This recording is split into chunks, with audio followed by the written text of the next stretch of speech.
All right. Good afternoon to both of you. Your name, sir, please? David Lands. And you, ma'am? Robina Sproul. I'm Judge Thomas Pfeiffer. I'll be your moderator for today. And I want to thank both of you for running. One of the things I was thinking about recently, and I'm asking you to think about this hypothetical, what if we had woken up one day and nobody in America was interested in public service anymore? Nobody's going to run for public office. What would that look like on a local level or state level or federal level? It'd probably be pretty scary. And we probably wouldn't like that vacuum that it would create. But that's not our situation. So I appreciate both of y'all stepping forward and offering yourself in public service. And thank you today for being a candidate and being here today. So I'll be going through a series of questions, and here are our rules that we're working under today. Each candidate will have 5 minutes to give an opening, and then we'll go through our questions, 2 minutes for each question, and then 5 minutes to close. Does that sound fair? Yes, sir. Yes. All right. Mr. Lands, if you'll start us off with an opening, you have 5 minutes, sir. Okay. All right. Hello, I am David Lands, and I am running for Manvel City Council Position 2. I appreciate the opportunity to speak to you, and am honored to be a sponsor for this event. To start, I would like to tell you a bit about myself and shed some light on why I believe I would make a good city councilman. As a young Christian man, I traveled to Sucre, Bolivia with a mission group where we spent 2 weeks building a chapel at a Christian school. While there, traveling the country and visiting a few of the cities and mountain villages, I witnessed so much of a country whose people were so poor. To have experiences such as this can only cause your heart to open to others who are so much less fortunate than you are. It was a wonderful experience in humanity, a good start for a young man. My stepfather was a public works director for decades in Deer Park, Texas. Through his sharing, I learned various city routines and city departments. When I was a teenager, my stepfather left the city and ventured out into land development, in which I became a part of. And I was taught even more about utility installations, concrete paving, plumbing services, lift stations, electrical services, and home construction. After his passing, I carried on the land development drive that was instilled in me. In 2000, I built and ran one of the finest mobile home parks in Harris County, located in Deer Park. I ran my 75-space park for 20 years, which included the ownership, maintenance, and care of 34 rent homes in the park. This 20 years of rental management exposed me to a large array of people and their personal issues and needs. I diligently strive to work with the elderly, especially the widow renters, who at times needed a little extra helping hand. I also developed a subdivision in Pasadena and proudly named the streets after my children. I was also a senior project manager for 10 years for a company in Pasadena, Texas, which manufactured and installed critical temperature measurement systems for refineries around the world. With this job, I had the opportunity to travel to Israel, Spain, Italy, Germany, and Canada. I oversaw multiple projects at one time, from the bid process through project design and fabrication. A large responsibility of this management role was legal contract review and in-depth financial negotiations. This opened my insight to others' beliefs and cultures. I believe that these experiences has helped me in being more patient, more understanding, and I feel it has provided me with more of an ability to listen to others. Now, about our exceptional police department. I am 100% a strong supporter of our police department and our officers. I will not only ask, but I will search out what does the force need? What areas are deficient? How many officers do we need to do the job successfully for our city and for the protection of our citizens? We must get the police force ahead of our city's growth. How can we accomplish this?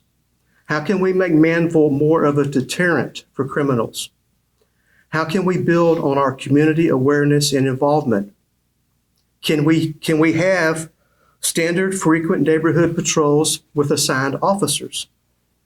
And how does our police department compare to other cities when it comes to police salaries, health insurance, life insurance, retirement planning? I want to reach out to the police chief as well as officers and ask for open conversations and address these issues. These points outlined here may have been addressed already, but rest assured, I am ready to pursue these and any others that are brought to my attention. Officers, talk to me. I will listen. While the city is on a very fast pace of growth, we must take care of our present city, our present citizens, our present needs. As your councilman, I will exercise caution towards this growth. I will be responsible in representing the citizens of our city. I will fight against raising taxes, and I will strongly question and filter through our city's expenditures. And I will always ask, is there a better way when it comes to our city's challenges? Thank you. Thank you, Mr. Lands. I think I failed to mention what the timekeeper is trying to signal. You're certainly within time, but when she holds up the sign that says time warning, that means you're about the 30-second mark left. All right, Ms. Burrell. 900. You have 5 minutes left, ma'am. Good afternoon, and thank you for having me here. And as David said, I wasn't notified yesterday, but I am very happy to have the privilege of saying who I am. My name is Rabina Spruill, and I'm running for position 2 in Manvel. I've been here for approximately 7 years, and it's like I came with my feet running on the ground. I started going to the city council meetings. I also started going to the economic development meetings. And I have a love and passion for community, for the people in the community, for businesses. And one of the things about me, I'm also a mother of 4 and a grandmother to 8. I also know that one of the things about Manvel, they said city on the rise. When I came here, it really, half of the rooftops and a lot of the stores that we have now, they weren't there. We have new faces on our businesses. I'm currently also president of Manvel Economic Development. I'm also with the Alliance of Brazoria County. One of the things, again, as I said, economic development with the growth. And I also sit on a mud board.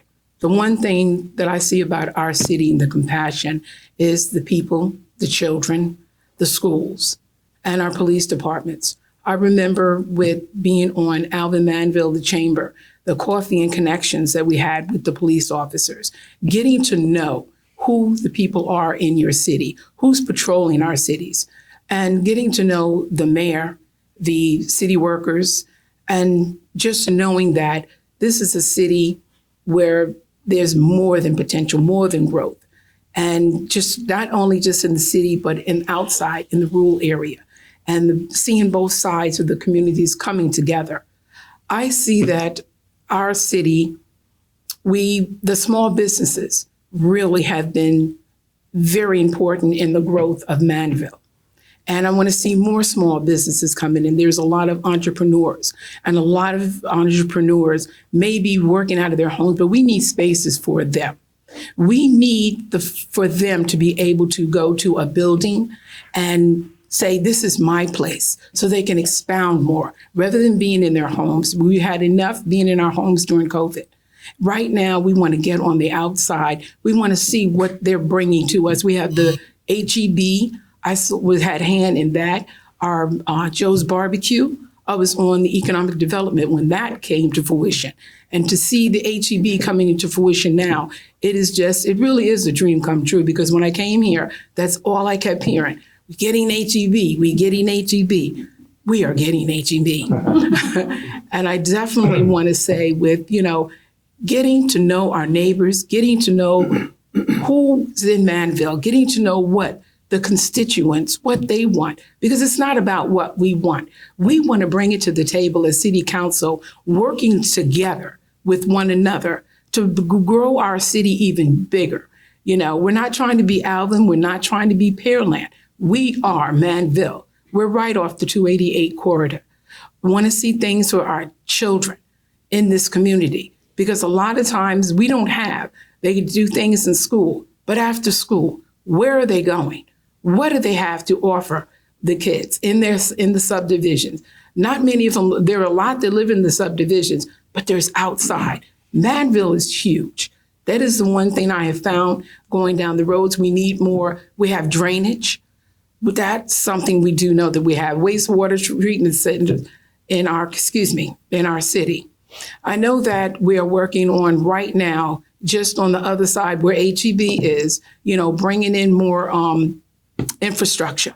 That is something we are doing at this current time. That is another love and passion I started to learn about, even with the mud, knowing what a municipal utility district was all about. I had not heard of one before, but I learned about it. And all of these things come together. And the other thing that I see about Manvel, it's not a small city, it's a community. And the people get to know each other. I just met a gentleman the other day, a business, and I had no idea it's a gym. But the thing, I came up to him and I was talking to him, and he said it was his own building. The fact that he, as a small business owner, having someone, it's a little sports gym. But the thing is, he was so happy with the people that are coming into it. And also, that's it? Okay. Oh my gosh. Oh my. We know you have a lot to say, Ms. Brewer. No, I know, but I didn't realize it was. It passes quickly, I understand. It did. Thank you both for those comments and those opening remarks. Believe me, you have lots of time here to use as you see fit. Okay. Would you lead us off on our first question? Yes. All right. Here's your first question. And again, each candidate has 2 minutes to respond to each question. What are the most pressing issues in the office that you're seeking? One of the things I know is one of the pressing issues is having the tax dollars. We need more businesses in our community, in our city, because we don't want, a lot of the citizens say they don't want taxes to rise.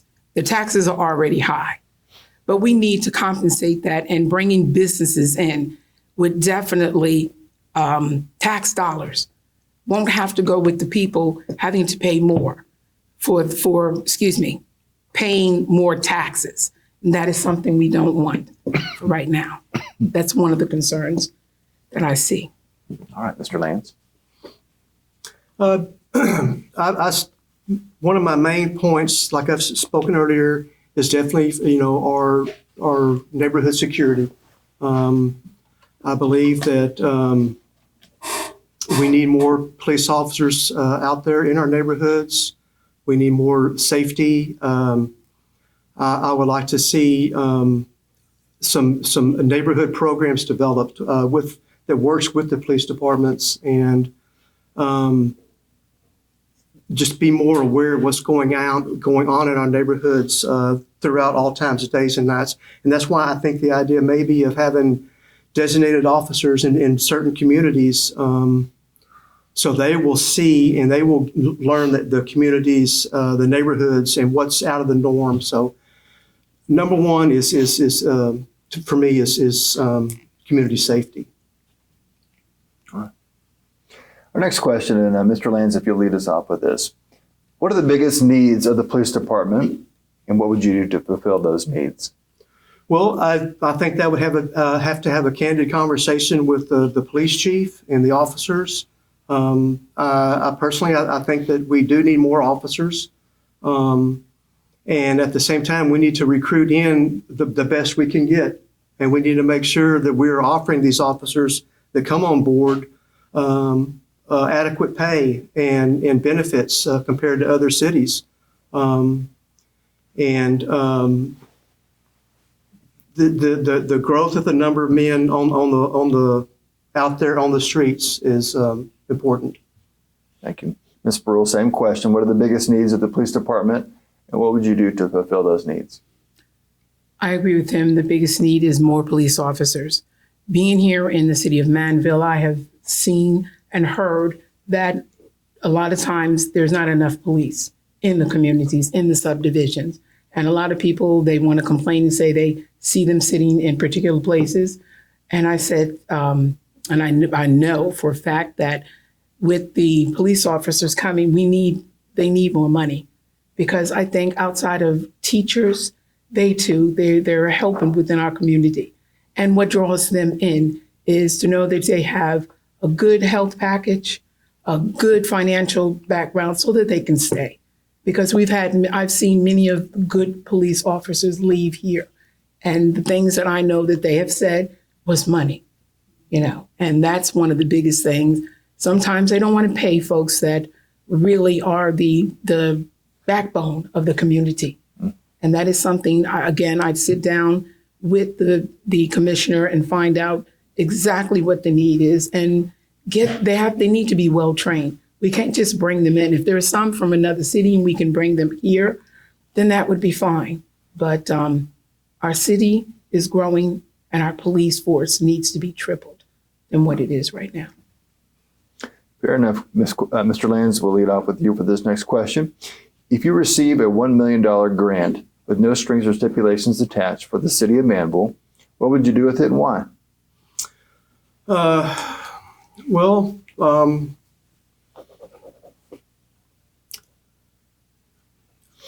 million.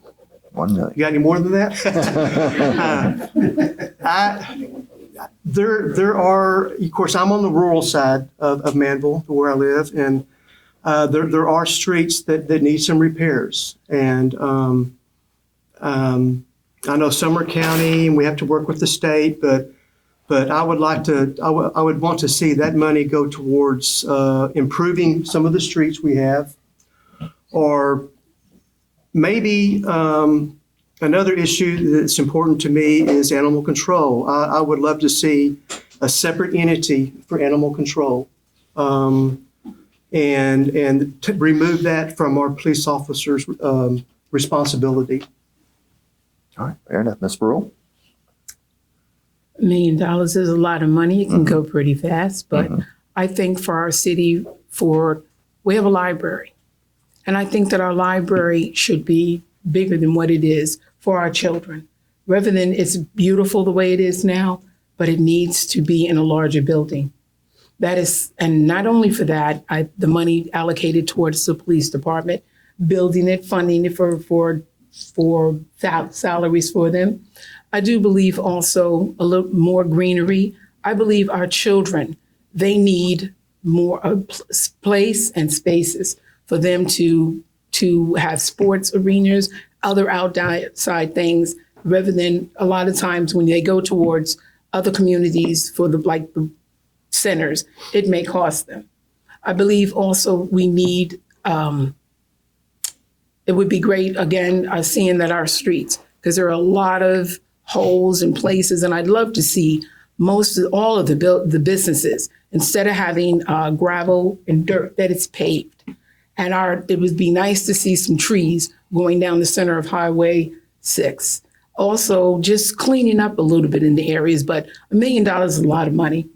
And then again, like I said, the important to me, the children, the police department, and I think there should be a place for the senior citizens so that they can affordable apartments in the city, because I haven't seen very many for them. Fair enough. Our next question is, what are your expectations of law enforcement as a whole?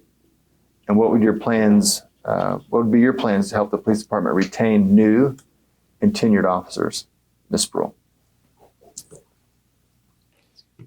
Okay. You want me to repeat the question? Yes, It was a please. mouthful. No, he had his hand up, and I think he was saying something to Okay. me. We Go ahead. good? Yes. Could you repeat the question? Sure. What are your expectations of law enforcement as a whole? And what are your plans to help the police department retain new and tenured officers? My expectation for the officer is better communication between the citizens of Manvel and the subdivisions, because sometimes there's a breakdown of communication. And that is very important between the parents, the young people. I also believe that our police expectation, bringing in, again, we're back to bringing in more officers and having the officers meet the people in the community. Like they said, they had the coffee and cops. I've gone to that several times, and more people just coming out, meeting and knowing who the police officers are in your community that you can talk to. Have a much more personalized relationship with them, because that's when there's a good relationship and good communication, it's a good outcome. Mr. Lance. We've where we live over on the arch side of Manvel, there's been a couple of occasions where we've had to call the police out. Nothing bad, just had a vehicle parked in our woods one time, and police had to come out, and the police officers they've come out to our tree events as well, but the police officers that have come and met with us, they are so genuine. And that's what I like to see is we have good police officers. And I want us to have the best that Manvel can have. And I want them to be out there in a respectful manner, which they do with the citizens. And I want the citizens to have a respectful manner for them. You know, it works both ways. And it's just the benefit for the community, and the benefit for the officers, and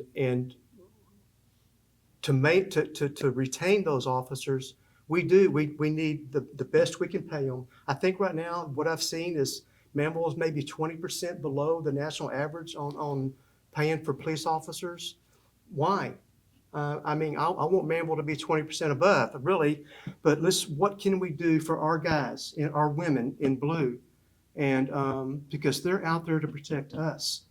And you know, I love our police force dearly, and we need to do what we can for them to make them feel like this is where I belong as well. Fair enough. Our next question is, the police department was found to be 18% below the 50th percentile range of surrounding market mediums during the city's recent salary survey. The city approved a 7% salary increase across the board that benefited all employees except police personnel. After the conclusion of the salary survey, the police department is now, on average, 31% below the surrounding market median due to a 20% average increase in salary in other city police departments. The question is, what are your plans to bring the police department salary range into the 50 to 75% percentile range in order to remain competitive? Mr. Lance. Well, like in my opening statement, I'm not privy right now, obviously, to the city's budget and where our money's going and what our plans are. But if I'm elected as a councilman, that's one thing I will be doing. I will be going there and looking, say, where is our money going, and why are we so far behind with our police officers and their pay? Because that is not right. And without raising taxes, knowing more money is coming in the future with this big developments that we're having, these big commercial business coming in, we're going to have a bigger tax base than we have now. But we have to get the police officers paid, not only just to pay, but I want to look at, like I said, we've talked about their health insurance, their life insurance, their retirement planning. All of that needs to be addressed and brought up to standards, if not above the standards in our areas. Thank you. Ms. Pearl, do you need to call the question again? Just the question. Sure. Yes. What are your plans to bring the police department salary range into the 50 to 75% percentile range in order to remain competitive? Well, once again, first of all, we need to know what's in the budget. Because if you don't know what's in the budget, you don't know what you're working with. But once we know what's in the budget, becoming a member, then we work with the other city council members. And working with the other city council members, again, we know that the police officers should be higher paid than it was nice that the city workers got their pay, but it was really a shame that the police officers ended up with less. And I do believe housing would be another thing. If they were to at least get some type of a bonus or something, it would keep them here. Because people want to know where they live and where they eat, and where they sleep. It's comfortable for them. And I think with a larger salary, that would make them want to be here, and in the communities. I've seen them working in the communities. I know over in my subdivision, when we have events, they are there. And, the people, when they are there, the community is a lot nicer towards them. But the main thing is we've got to get them the pay, because without the pay, nobody's going to be playing right. You have to have a good playing field. And I like the Manvel police officers. I said, I've been here long enough to see many of them leave, and they left because of salary. I'd leave because of salary too, when I know that I'm working my hardest and doing my best. So we need to look at that budget, open it up, so that the money is salaries put in there for their health, their benefits is fly, excuse me. And that's what I believe. Thank you, ma'am. You're welcome. All right, next question. What are your thoughts on the leadership of the city of Manvel, and what would you change, Ms. Sproul? My thoughts currently on the city of Manvel.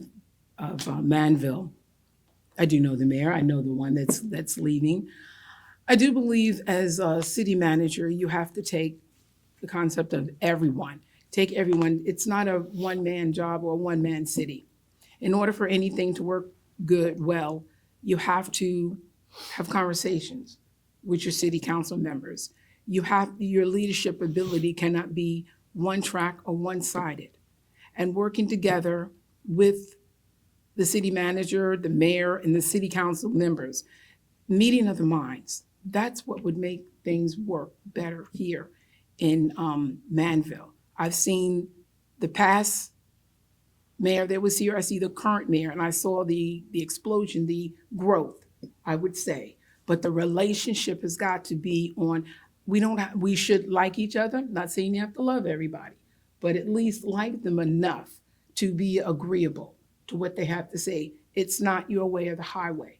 Things work together because, again, the meeting of the minds and agreeing to disagree. Because that's what it's about. It's not infighting or anything along those lines. It's communication and knowing what's best for the constituents in our city. Thank you. Mr. Lands? I pretty much echo those comments myself. And the main thing, I don't feel that we need to have too much power in any one position. It does anything in the city that really is important and is our growth and our direction needs to be a community, a group effort with councilmen, the city manager, planning and zoning, not anything too top heavy one way or the other on an individual or a group and their control or power in the city itself. Fair enough. Our next question is, as financial custodians of cities' taxation, what are your plans to minimize tax increases while maximizing the city services offered? Mr. Lance. Well,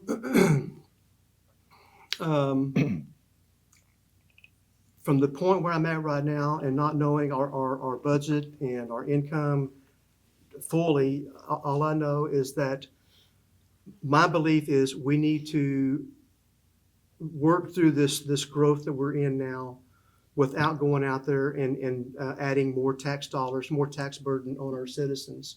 I know that this new big development, the HEB development over there, there's going to be a huge tax base coming in off of that, along with all the homes that's being built. Manvel is really on a huge growth. We know that, and there's going to be income coming off of that. I think it's an issue that we need to prioritize. What do we need to have right now, and what can we maybe put on the back burner for a few years down the road, knowing that money's coming in, knowing that extra dollars is coming in, and then we can address some of those things that are wants, not necessarily our needs. But it's like anybody's budget. You have to learn to live within your means. All right. Thank you. Ms. Sproul? Sure.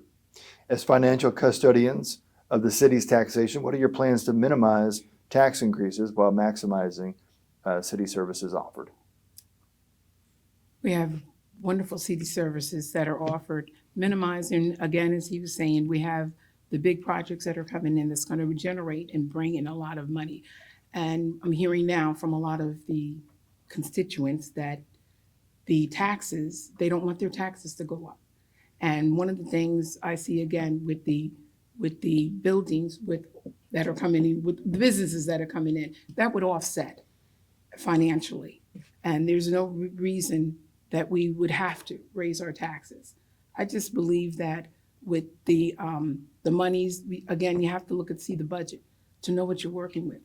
But we do know they've already planned and see what's coming in. So that's already in the plan and the growth. So I do believe that, again, I won't know a lot more until we see what's available once the books are open. Thank you. All right.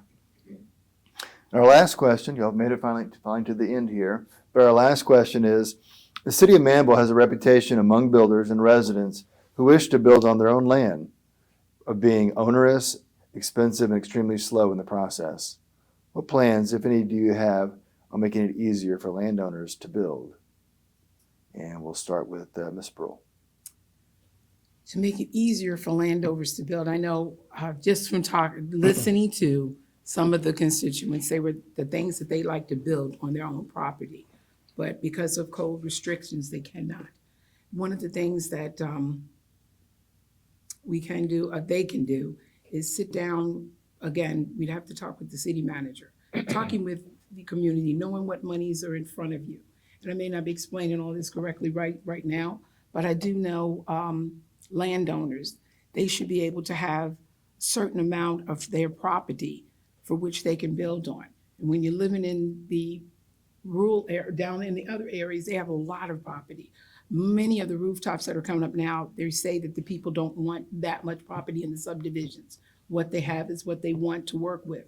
And that is fine. But at the same time, if you are offered a little bit more property from the city, again, that would have to be the book. You're looking to see what kind of finances are available for them. Fair enough. Mr. Lance. It was a few weeks ago. I was at city council meeting and I spoke to a lady and she was quite upset. She has a piece of property in Manvel and currently she has a double wide mobile home on it. And she wants to remove that double wide mobile home and she wanted to build a house on it. And the city told her she could not do that because she was a little bit under 1 acre. And I think 1 acre is the minimum because of your septic system. And then she said, okay, I want to go out and buy me a new single wide mobile home and put on there. And the city's told her, no, you have to go back with a double wide mobile home, not a single wide mobile home. So she was very upset that the city had this kind of control over what she could do with her property. And I am in agreement with her. I mean, basically what they're saying is she cannot do anything with her land. She has a mobile home that is deteriorated, needs to be replaced, and they said no. So there obviously are constraints that the city is putting on landowners. Like for instance, we live on Patterson Road, and there's a beautiful piece of property there that was sold probably 3-4 times. Because whenever a new person would buy the land, they would go talk to the city, and the city said you had to be so far back off the land because we're going to put a thoroughfare through here. And they just ended up selling. So there are requirements that the city's putting on the landowners that we need to take a good look at. Fair enough. That concludes all the questions that the Manvel Police Association has for you, but we'll go into closing. And each of you have 2 minutes, and we'll start with Mr. Lance. Okay, I appreciate the time that y'all have given me to speak, and I hope I've been able to shed some light on my stances and my beliefs, my goals for the city. We all love our city. We all want the best for our city. There's no doubt about that. And whoever wins any of these races, I know we're going to do good collectively. We just pray for the best for our growth and our citizens. Thank you. Thank you. Ms. Pearl. Yes, thank you very much for having me here today, and with a little bit more preparation. But I'm grateful for the opportunity, grateful for the police department, grateful for, again, whomever does win, that we're going to be a part of making Manvel even better than what it is, without a doubt whatsoever. And again, I just thank you for the opportunity for the position that I'm running for. I am Rabina Spruill, place position 2, running for city council in Manvel. Thank you. Well, thank you both. It's quite clear from both your answers to all the questions. You all have a big heart for the city. And thank y'all for being candidates. And despite the interference of this fly throughout the entire question and answer session, it's quite clear that the residents are going to have a tough decision to make in this particular race. Thank y'all for running today. Thank you for being here. Thank you. Thank you. Yep.